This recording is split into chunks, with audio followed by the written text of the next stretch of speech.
Hello there, and welcome back to the Demon Portal. Hope you've been enjoying your stay so far. Today I have the story No Good Deed, written by the wonderful Ayaneve. Do you believe in fate? Let's find out together. So just sit back, have some cocoa, and just enjoy. It was nearly midnight when I first saw her. There was only one 24-hour grocery store in my small hometown, and she looked as out of place as anyone could possibly be. Rather than wearing the old faded denims that all of the townspeople seemed to prefer, she was dressed in a white, pressed blouse and an obviously expensive black, pencil skirt that reached to just above her knees. She stood out like a sore thumb. Unlike most of the working-class farmers in our area, she didn't dress plainly, nor did she look old before her time. Her smooth, creamy white skin and long blonde hair revealed a pampered lifestyle that none of the townsfolk here could possibly afford. She also had wide, innocent green eyes that seemed oblivious to the harsh realities of this world. And I was instantly smitten. We had both arrived at the mom-and-pop shop at the exact same time. Myself, I had come for some late-night microwave pizza and a few beers. And she... well, I could only wonder as to what had brought such a beautiful and sophisticated young woman to this small place and at such a late hour. I froze in my steps when I first noticed her. She swept by me with a shy smile and continued into the small establishment. I shook my head in an effort to clear my thoughts and followed her through the dimly lit entrance to the store. I made my way quickly to the frozen food aisle to grab my pizza and then moved on to the wider beer and liquor section of the market. I was pleasantly surprised to find the same woman also standing there, seemingly debating over two brands of red wine. She looked up at me as I approached and gave me another quick smile as she hastily returned one bottle to the shelf and turned to walk purposefully toward the checkout line. I hurriedly picked up a 12-pack of my favorite brand of imported lager and followed after her. Due to the late hour, there was only one check stand open, and I impatiently took note of the other shoppers standing in line. There was an old woman whom I instantly recognized as Dorothy Woodsworth at the front. She watched with an eagle's eye as the checker rang up her meager items, her fist tightly clenched over what looked to be a stack of painstakingly clipped coupons. Behind her was a rather disheveled and dirty-looking man in his late 30s. I didn't recognize him, but with his numerous piercings, tattoos, and a strong stench of alcohol and body odor, I was instantly on guard. The town had so few residents and even fewer tourists that I found it very odd to come across two strangers in the same night, especially at the same location. He must be a drifter, I decided, and a rather suspicious-looking one at that. Even more disconcerting than the man's appearance was the suspicious items that he was purchasing. I saw a box cutter, zip ties, garbage bags, and large amounts of duct tape crowded into a small shopping basket. I somehow doubted that a man like this was starting some late-night home improvement project.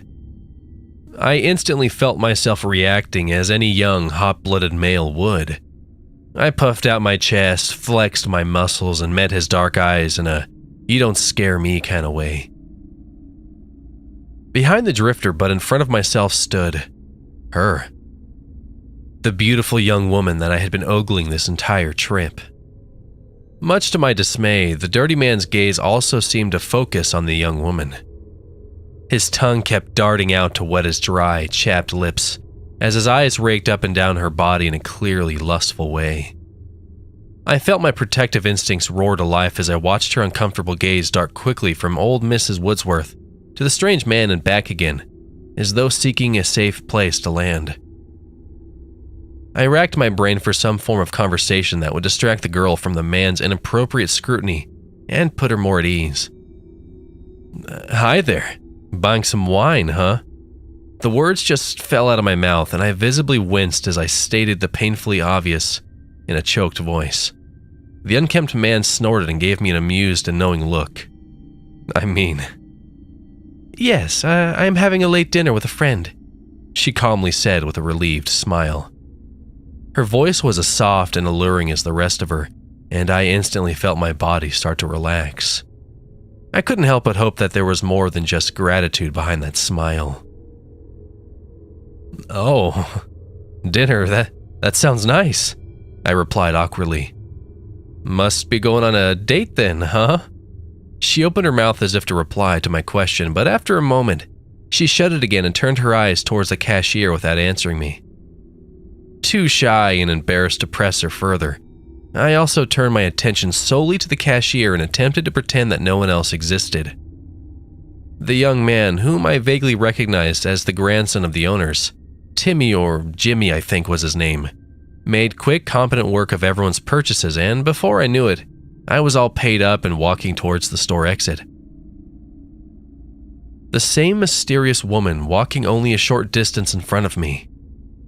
Once I reached the parking lot, I watched as she quickly walked to a car a few spaces away, placed the wine in her trunk and unlocked her car doors. I was already at my truck, as I was parked closer to the store than her and was about to climb into the driver's seat when something came over me. A last-ditch effort to catch the girl of my dreams, I suppose. Hey, I called out to her. My name is Sam and I don't mean to bother you, but I would really like to know your name and, well, do you have a boyfriend or anything? The girl paused in her motion to open the door and raise one perfectly groomed eyebrow in answer to my question. Damn. That had sounded awkward and far too needy to be anything even approaching casual. But then I had always been somewhat awkward around the ladies. Well, do you? She smiled briefly, revealing a cute little dimple in her left cheek, and I felt my heart melt even more. I am Mina, and no, I don't have anyone like that. But please just trust me when I say that you don't want to get involved with me. I am too much trouble. With that, she flicked back her long hair with a careless movement of her pale, perfectly manicured fingers and slid into the front seat of her luxury car. Following suit, I plopped down into the driver's side of my beat-up pickup inside. Wow, smooth, I sarcastically taunted myself. I can't imagine why she didn't just fall into your lap after such a brilliant line like that. Punching my steering wheel in several frustrated movements, I gloomily watched her back up and head towards the exit of the parking lot. It was then that I noticed the top of a head peeking out of her rear window, barely visible in the back seat of her car. Wait, what the? I trailed off and quickly backed out of my parking space to follow her car towards the exit. It was only when I was directly behind her that I realized I recognized whose head I had seen peering at me from her rear windshield.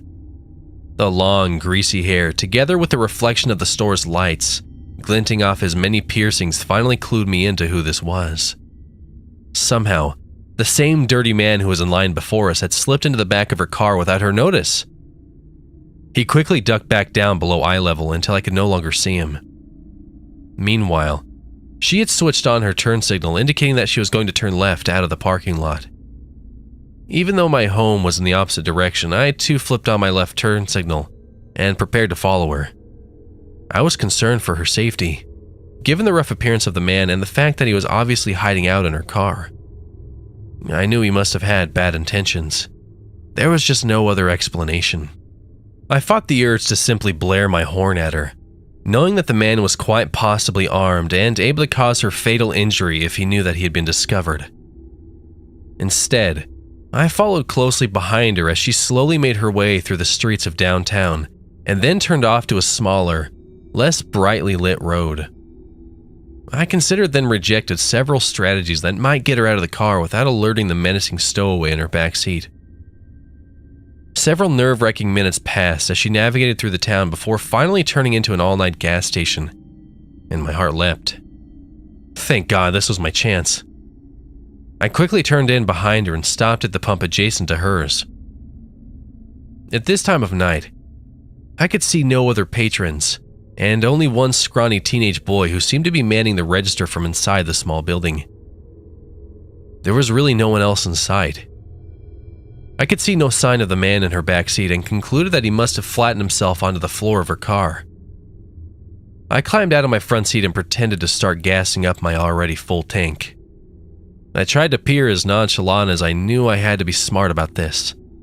If I just ran over to her screaming as my first instincts demanded, then I would likely just frighten her back into her car, then be back at square one. She got out of her vehicle and looked at me somewhat suspiciously as she began pumping her gas. I opened and closed my mouth several times, my mind racing to come up with a plan to get her away from her car. "You know, this place has great coffee," I began. "Could I buy you a quick cup?" She made an exasperated sound in the back of her throat before replying. "Boy, you just don't give up, do you?" Attempting a casual smile, I said, "I just really think we should get to know each other, that's all.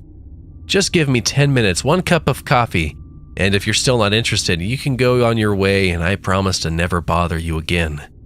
Please, please let this work," my mind chanted over and over again. "I really can't," she finally said. "Look, you seem like a nice guy, but I am just not interested. Sorry." Damn. I hadn't meant to say that out loud, and once it came out, it sounded rather angry. I watched helplessly as she took a frightened step back and looked down at the gas nozzle that I had just been holding, not even bothering to put it in my tank as it was already full. "You followed me here, didn't you?" she asked accusingly. "Listen, man. I have tried to be nice, but if you don't back off right now, I'm going to call the cops. Do you understand?" She angrily finished, pumping her gas and slammed the nozzle back into position at the pump. She had every right to be upset, and I knew that it was probably scaring the hell out of the poor girl. I just didn't know what else to do. I was not the kind of man who could just leave a helpless woman to the wicked plans of a deranged man. I returned the nozzle to its compartment as I briefly considered calling the police myself. We only had one sheriff, who always left the station promptly at 6 every evening. That left only a single young deputy whom the whole town knew to be drunk far more often than not. I couldn't help but think it would be the wrong move to involve him. If this guy was armed and got spooked, he could kill her long before we got close enough to stop him. This situation required far more delicacy than an inebriated and inexperienced cop would be capable of. But then what should I do? She was just about to climb back in her car when I desperately called out, "Wait, Mina, don't go. Your tire is flat. Come see." She made a movement as if she was about to get back out to check, but she then merely shot me a fearful look over her shoulder and started her engine. I quickly jumped back into my pickup and fired up the engine. When she turned out of the parking lot, I hesitated a few moments before turning behind her. I followed slowly what I hoped was a discreet distance and tried to plan my next move. I was cursing myself for not thinking of writing her a note or slipping it discreetly to her somehow. If only I'd thought of that sooner. She made several turns which led her out of the downtown area and eventually turned down what appeared to be a long dirt road. I had thought I knew every inch of this city, but I soon found myself in unfamiliar territory. I followed about 200 yards behind her, and the tall stalks of corn on either side of the narrow road caused eerie shadows to dance on my windshield. My heart and mind seemed to be in a competitive sprint, and I knew that the finish line lay somewhere at the end of this rural road. There was no other option. I would just keep my distance until she reached her destination, and then once she stopped, I would intervene when the man made his move. I was too far away to see into her vehicle now, but would still catch the occasional glimpse of what looked like the top silhouette of a head through her back window. I took a mental inventory of everything I had in my truck that could aid me. I had a cell phone with a flashlight and thankfully also had an old shotgun that my dad had lent me for a hunting trip several weeks prior. I hated hunting. I was not a violent man and couldn't understand the thrill my friends seemed to get from taking down a defenseless animal. But there wasn't much to do in my hometown, and hunting had always been my buddy's favorite pastime. I was actually very thankful for that now. After driving through the darkness for what seemed an interminable amount of time, I suddenly realized that I could no longer see the back lights of Mina's car. I slowed my speed down to a crawl and scanned the area up ahead and to the sides. Thinking that the man might have decided to force Mina to drive into the cornfields, I watched the road closely for any fresh tire tracks, but I saw nothing. After traversing the road for another couple of minutes, I pulled my truck over, removed the shotgun from the rack behind my seat and cautiously climbed out.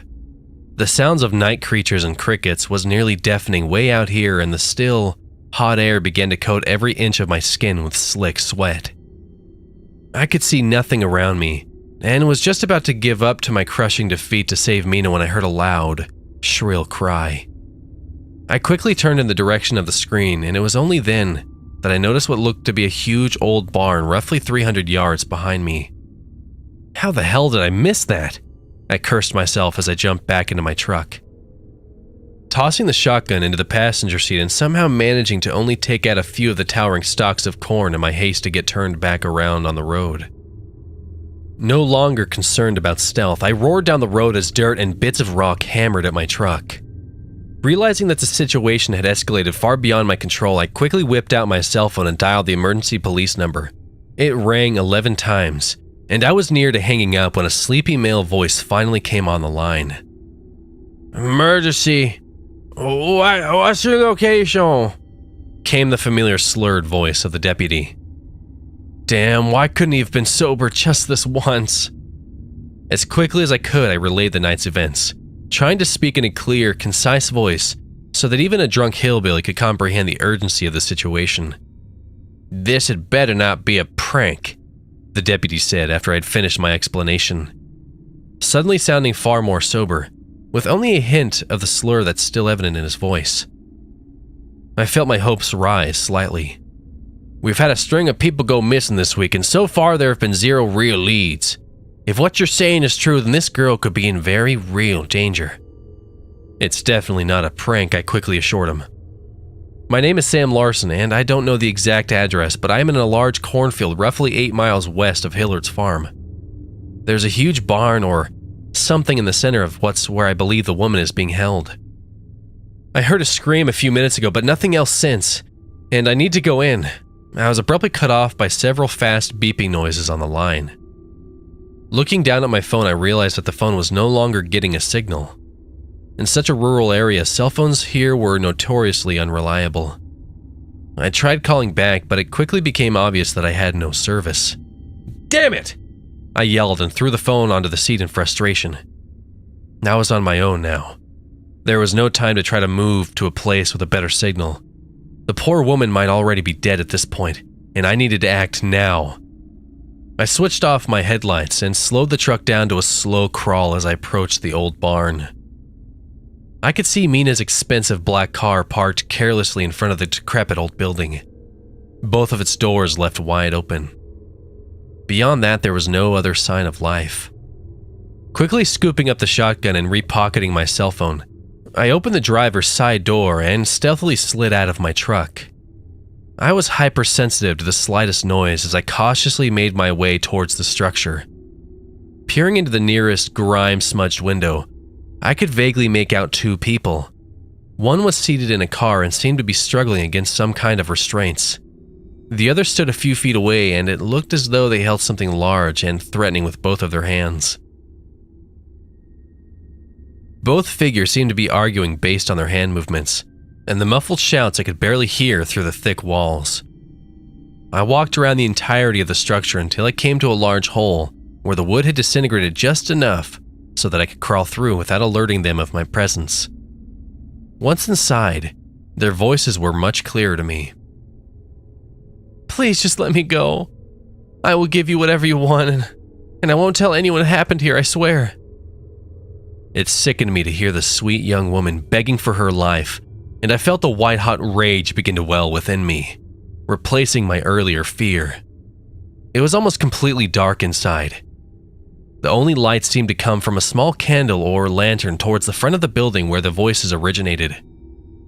I could see several long shadows cast onto the floor and walls of barn. Two of them clearly belonged to Mina and the drifter, but there were also at least half a dozen large shadows that seemed to hang down from the ceiling. They were raised several feet off the ground and seemed to sway gently back and forth. I assumed they were simply large farm tools and paid them little heed beyond the thought that I could potentially use one of them as a weapon. There was a thick, putrid odor that seemed to permeate the air, and I had to choke back bile as it rose in my throat. Creeping closer, I crawled my way around the moldy bales of hay and fallen beams, trying desperately to be swift but silent. "Anything I want, huh?" I heard a man's deep, menacing voice say. "Well, that's a mighty tempting offer, and one I plan to take you up on. Of course, what I really want is you. I just want to have some fun, you know. There ain't much to do around these parts except hunt, and I believe I have already bagged my prize. Just as with any fine young doe, I will start by stringing you up. I will skin and gut you, and then separate the choice bits." The woman began to sob hysterically, and I quickened my pace, only slowing when I was mere feet from their location. I could see small tufts of smoke rising from an old-fashioned oil lamp that was set on a workbench next to several sharp knives and what looked like an ancient, dirty surgical instruments. The lantern gave off so little light in the cavernous old barn that I felt I was still sufficiently hidden from view. I quickly turned my attention to the woman, who did indeed appear to be strapped tightly to an antique wooden chair. She was softly whimpering what sounded like a garbled prayer, and her long hair was tangled around her tear-streaked face. Before I could pinpoint exactly where the male stood, I felt several beads of sweat trickle down from my forehead into my eyes, stinging them and blurring my vision. I hurriedly swiped at one eye with my free hand before pressing it back down onto the ground. I was surprised when my hand landed in something wet and sticky, and on reflex I recoiled and looked down. Even in the low light, I could still make out the small pool of thick, dark fluid. Oil? That was my first thought, but after a quick sniff I realized that it was blood. I froze when another drop landed from above my head to join the growing puddle. Slowly, reluctantly, I raised my head and nearly screamed in horror. A naked corpse, strung up by the feet, dangled only a few feet above me. It had once been a man, though he had been savagely mutilated beyond all recognition. Though he was clearly deceased, fresh blood still dripped from several gaping wounds. I felt bile rise in my throat once again, and the urge to flee was so strong that it nearly overpowered me.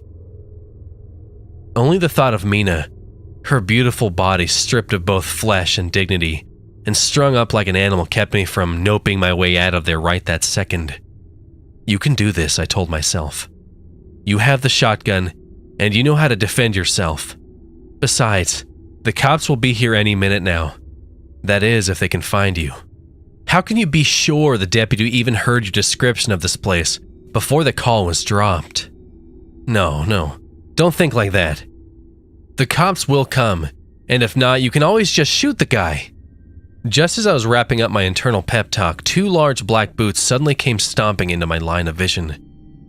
My eyes darted up the entire length of the drifter, who suddenly seemed 10 feet taller and twice as broad in my panicked state. He was holding a large machete, and kept tightening then loosening his grip on it in a very unsettling way. It was clear that he was anxious to use it. He smiled broadly before saying, "I thought I heard a rat scurrying around in the dark. Looks like I was right. Such a determined little guy. Mina said it best, I think. You just don't give up, do you? Well, you know what they say. No good deed goes unpunished. And you will be punished. That much I can promise you." That voice, it was Mina? I watched in shock as she sauntered over to stand next to the huge brute. The same wide, eerie smile on her beautiful face. How had she gotten out of the chair? That was the only question my terrified brain could conjure at the moment. I clumsily struggled to my feet, still gripping the shotgun in one hand, though at the time I don't think I was even aware I still held it. Everything seemed to move in slow motion, and my mind felt like an old computer that had been unceremoniously shut down and was now struggling to reboot. "My hero," Mina said in an ugly, mocking tone. "You came to save the poor damsel in distress from a cruel trap. I bet you never once thought that trap might actually have been set for you. Don't feel bad, though. You're not the only one. They never see it coming. Men like you make this only too easy. Almost takes the fun out of it all." I could only stare blankly at both of them for several seconds as I felt my stomach swiftly drop and my comprehension slowly dawn. They were in this together. They planned this whole damn thing. And the disappearances the deputy mentioned? To be continued.